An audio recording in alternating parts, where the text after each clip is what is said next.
விதிமீறலில் ஈடுபடவில்லை என்றும் விளக்கம் அளித்துள்ளார். திராவிட மாடலை 8 திசைக்கு விலக்கிச் சொல்லுங்கள். தமிழ்நாட்டில் நடைபெற்றுக் கொண்டிருக்கக்கூடிய திராவிட மாடல் அரசு திராவிட மாடல் என்றால் என்ன என்று சிலர் கேட்கிறார்கள். அவர்களுக்கு சொல்லுகிறேன், சமத்துவமும் சமூக நீதியும் என்னவென்று கூட சிந்திக்க தெரியாதவர்களுக்கு இந்த கேள்வி எழுகிறது.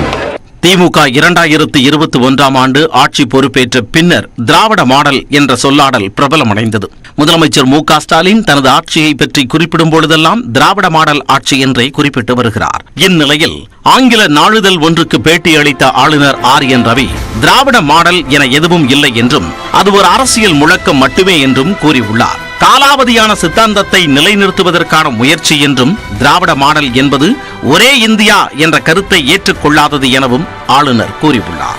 சட்டப்பேரவையில் ஆளுநர் உரை சர்ச்சை குறித்து விளக்கம் அளித்துள்ள RN ரவி அரசு அனுப்பி வைத்த உரையில் அரசின் கொள்கைகளோ திட்டங்களோ இடம்பெறவில்லை என்றும் அரசுக்கு ஆதரவான பிரச்சாரங்கள் மட்டுமே இடம்பெற்றிருந்ததாகவும் கூறியுள்ளார். பாப்புலர் ஃப்ரண்ட் ஆஃப் இந்தியா அமைப்பிற்கு தடை செய்யப்பட்ட பிறகு 50க்கும் மேற்பட்ட இடங்களில் பெட்ரோல் குண்டு வீசப்பட்டது.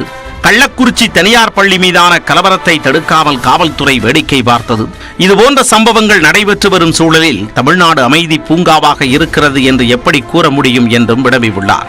பேரவையில் முதலமைச்சர் தனக்கு எதிராக தீர்மானம் கொண்டு வந்ததாலேயே பாதியில் வெளியேறியதாக ஆளுநர் RN ரவி விளக்கம் அளித்துள்ளார். தமிழ்நாட்டில் தமிழ் ஆங்கிலத்தை தவிர வேறு மொழிகளை அனுமதிக்காத போக்கு நிலவுவதாகவும் இருமொழி கொள்கை என்பது பிரிவினைவாதத்தை தூண்டும் செயல் என்றும் ஆளுநர் தெரிவித்துள்ளார். பல்கலைக்கழக மானியக் குழு விதிகளுக்கு எதிராக சித்தா பல்கலைக்கழக மசோதா உள்ளதாகவும் பல்கலைக்கழக வேந்தராக முதலமைச்சர் இருப்பார் என்பதால் அந்த மசோதாவை நிறுத்தி வைத்துள்ளதாகவும் ஆளுநர் விளக்கமளித்துள்ளார். நிதியமைச்சர் பழனிவேல் தியாகராஜன் ஆளுநர் மாளிகைக்கு ஒதுக்கப்பட்ட நிதி பற்றி பொய்த் தகவலை வெளியிட்டிருப்பதாக குற்றம் சாட்டிய RN ரவி ஆளுநரின் விருப்ப உரிமைக்கு கட்டுப்பாடில்லை என்றும் அதனால் பெட்டி கிராண்டில் வரம்பு மீறல் என்பதே அப்பட்டமான பொய் என்றும் தெரிவித்தார். ஆளுநரின் விருப்ப உரிமையின் கீழ் அட்சய பாத்திரம் திட்டத்திற்கு 5 கோடி ரூபாய் நிதி ஒதுக்கப்பட்டதாகவும் அத்திட்டத்தின் செயல்பாடுகளை அரசின் கூடுதல் தலைமைச் செயலாளர் தலைமையிலான குழு கண்காணிப்பதாகவும் தெரிவித்துள்ளார். ஆளுநர் மாளிகையில் தேநீர் விருந்திற்கு லட்சக்கணக்கில் செலவு கணக்கு காட்டப்பட்டிருப்பதாக நிதியமைச்சர் கூறிய குற்றச்சாட்டை மறுத்த ஆளுநர் குடிமைப்பணி தேர்வுக்கு தயாராகி வந்த ஏழை மாணவர்களுக்கு ஆலோசனை வழங்கியதாகவும் அவர்களை பசியோடு அனுப்பக்கூடாது என்பதற்காக தேநீர் விருந்து அளித்ததாகவும் கூறினார். ராஜ்பவன் என்பதை லோக்பவன் என்று பெயர் மாற்றம் செய்ய நடவடிக்கை எடுக்கப்படும் என்றும் அவர் தெரிவித்தார். தனிப்பட்ட முறையில் தனக்கும் முதலமைச்சர் ஸ்டாலினுக்கும் இடையே நல்ல உறவு இருப்பதாக குறிப்பிட்டுள்ள ஆளுநர் மு க ஸ்டாலின் ஒரு நல்ல மனிதர் என்றும் அவர் மீது தனக்கு மரியாதை இருப்பதாகவும் கூறியுள்ளார். ஆளுநர் தனது அதிகாரத்தை மீறி செயல்படுவதாக திமுக அரசு முன்வைக்கும் குற்றச்சாட்டு பொய்யானது என்றும் ஆளுநர் RN ரவி விளக்கமளித்துள்ளார். எதிர்க்கட்சிகள் ஆளும் மாநிலங்களில் ஆளுநர்களை அரசுக்கு எதிராக மத்திய அரசு பயன்படுத்துவதாக எழும் விமர்சனத்திற்கு ஆளுநர் கருத்து கூற மறுத்துள்ளார்.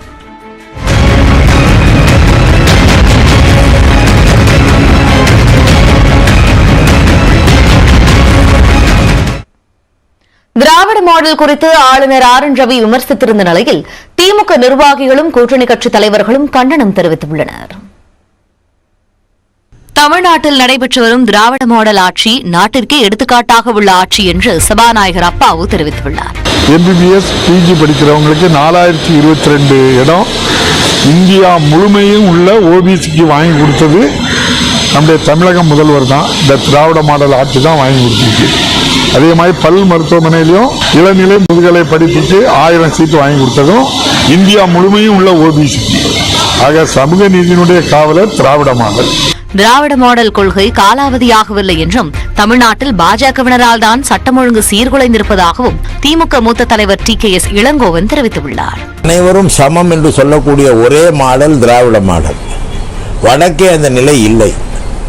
வடக்கே இப்பொழுது புதிதாக போராட்டம் கிளம்பி இருக்கிறது. அனைவரும் சமம் என்று இந்த திராவிட மாடலை பின்பற்றி அவர்கள் அங்கே போராட்டங்களை இடஒதுக்கீட்டுக்கான போராட்டங்களை எல்லாம் தொடங்கி இருக்கிறார்கள். பெண்கள் அவமானப்படுத்தப்பட்டதெல்லாம் இங்கே நடந்தது.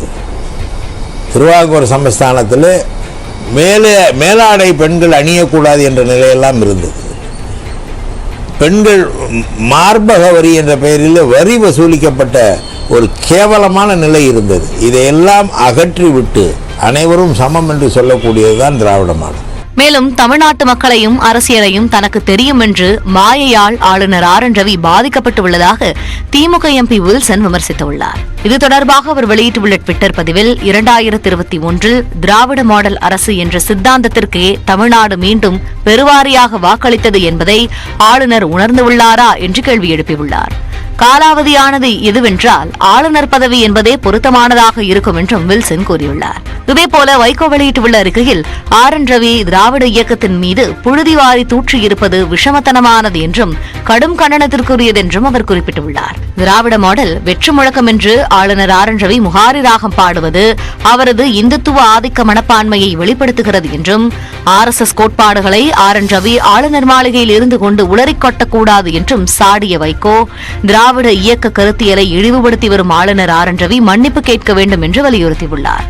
அமையப்போகும் கலைஞர் நூலகத்தில் தமிழ் ஆங்கில நூல்களே உள்ளதாம் என்ற ஆளுநரின் வேதனையை புரிவதாக கூறியுள்ள MP சு வெங்கடேசன், இந்தி திணிப்பிற்கு எதிரான அரசியல் களமாக இருப்பது மதுரை கலைஞர் நூலகத்தின் கூடுதல் பெருமை என்று தெரிவித்துள்ளார்.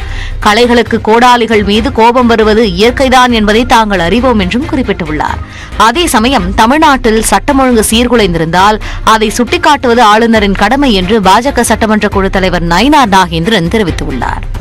திராவிடமோ அல்லது வேறு எந்த இயக்கமோ இன்று இல்லாமல் மக்களுக்காக நல்லதை செய்யணும், மக்களுக்காக நல்ல சட்டங்களை போடணும், மக்களுக்காக சேவை செய்யணும், மக்கள் மனதில் இடம் பெறணும். இதுதான் ஒரு நல்ல ஆட்சிக்கு அடையாளமே தவிர இந்த திராவிட மாடல் ஆட்சிங்கிறது அது எந்த வகையில் திராவிடம் இது எப்படிங்கிறது எனக்கு தெரியல. மாடல்னா என்னன்னே தெரியல. எல்லோருக்கும் பாதுகாப்பு இருந்தால் மட்டுமே அமைதி பூங்கா என சொல்ல முடியும் என்றும் சட்டப்பேரவையில் ஆளுநர் உரை குறித்த கேள்விக்கு அவர் பதிலளித்தார்.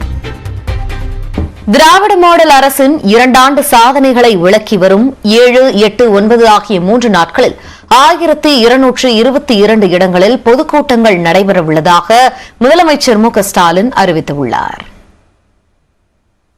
தமிழ்நாட்டின் திராவிட மாடலே இந்தியாவின் அனைத்து மாநிலங்களுக்குமான ஆட்சி நிர்வாக பார்முலா என்பது உறுதியாகி இருப்பதாக முதலமைச்சர் மு.க.ஸ்டாலின் பெருமிதம் தெரிவித்துள்ளார்.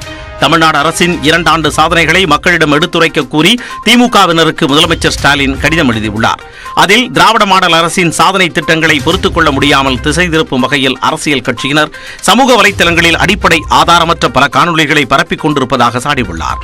திமுகவை விமர்சித்தால் தான் தங்களுக்கு அடையாளமும் முகவரியும் கிடைக்கும் என்று அவதூறு பரப்பப்படுவதாக கூறியுள்ள அவர் அரசியல் காழ்ப்புணர்வாளர்களின் அவதூறுகளை முறியடிக்க வேண்டும் என்று கேட்டுக் கொண்டுள்ளார். திராவிட மாடல் அரசின் 2 ஆண்டு சாதனைகளை விளக்கி வரும் 7, 8, 9 ஆகிய 3 நாட்களில் 1222 இடங்களில் பொதுக்கூட்டங்கள் நடைபெற உள்ளதாகவும் மே 7ஆம் தேதி சென்னை பல்லாவரம் கண்டோன்மென்ட் நகரில் நடைபெறும் சாதனை விளக்க பொதுக்கூட்டத்தில் தான் உரையாற்ற உள்ளதாகவும் குறிப்பிட்டுள்ளார். இலவச திட்டங்களால் சீரழிவு ஏற்பட்டுவிட்டதாக இழிவாக பேசியவர்கள் இப்பொழுது கர்நாடக சட்டமன்ற தேர்தல் களத்தில் என்னென்ன வாக்குறுதிகளை வழங்கியிருக்கிறார்கள் என்பதிலிருந்து அவர்களின் இரட்டை வேடம் அம்பலப்படுத்தப்பட்டுள்ளதாகவும் விமர்சித்துள்ளார். தமிழ்நாட்டின் திராவிட மாடலே இனி இந்தியாவின் அனைத்து மாநிலங்களுக்குமான ஆட்சி நிர்வாக பார்முலா என்பது உறுதியாகி இருப்பதாக கூறியுள்ள முதலமைச்சர் இருளை விரட்டிய 2 ஆண்டு கால விடியல் ஆட்சியின் வெற்றி இது என்றும் 5 ஆண்டு முழுமைக்கும் இந்த வெற்றி தொடரும் என்றும் தெரிவித்துள்ளார். திராவிடத்திற்கு ஆளுநர் ஆர் என் ரவி தவறான பொருள் சொல்வதாக அமைச்சர் தங்கம் தென்னரசு பதிலளித்துள்ளார். ஆளுநர் பணியை தவிர அனைத்து பணிகளையும் செய்வதாக கூறிய அமைச்சர் சனாதன வகுப்பு எடுப்பதாகவும் ஆரியத்திற்கு ஆலாபனை பாடுவதாகவும் விமர்சித்துள்ளார். திருக்குறளை திரிக்கிறார் என்றும் சிவாஜி ஏன் படையெடுத்து வந்தார் என்ற வரலாற்றை மறைக்கிறார் என்று விமர்சித்துள்ள அமைச்சர் தங்கம் தென்னரசு தனக்கு தோன்றும் காரணங்களை குடிமைப்பணி தேர்வுக்கு தயாராகும் மாணவர்களிடம் சட்டத்திற்கு புறம்பான விளக்கங்களை கூறுவதாகவும் தெரிவித்துள்ளார். ஆளுநர் ஆர் என் ரவி அரசியலமைப்பு சட்டத்திற்கு விரோதமானதையே பேசுவதாக குறிப்பிட்டுள்ள அமைச்சர் கமலாலயத்தில் உட்கார வேண்டியவர் ராஜ்பவனில் உட்கார்ந்து அரசியல் செய்து கொண்டிருப்பதை அண்மையில் அவர் அளித்த பேட்டி காட்டுவதாக குறிப்பிட்டுள்ளார். அரசு எடுத்த நடவடிக்கைகளை மறைத்துவிட்டு ஓர் எதிர்க்கட்சி அரசியல் தலைவரை போல ஆளுநர் அரசு மீது புகார்களை வரிசைப்படுத்துவதாகவும் அவர் விமர்சித்துள்ளார். மசோதா நிலுவையில் இருப்பதற்கும் நிறுத்தி வைப்பதற்கும் விளக்கத்தை ஆளுநரே விளக்க வேண்டும் என்றும் இன்றைய நிலவரப்படி 17 மசோதாக்கள் அவரிடம் உள்ளதாகவும் கூறினார். தரவுகளின் அடிப்படையில் அமைச்சர்கள் அளித்த குற்றச்சாட்டிற்கு ஆளுநர் அலுவலகம் உரிய விளக்கம் தராமல் உண்மைக்கு புறம்பானது என்று மட்டும் சொல்வது சரியல்ல என்றும் குறிப்பிட்டுள்ளார்.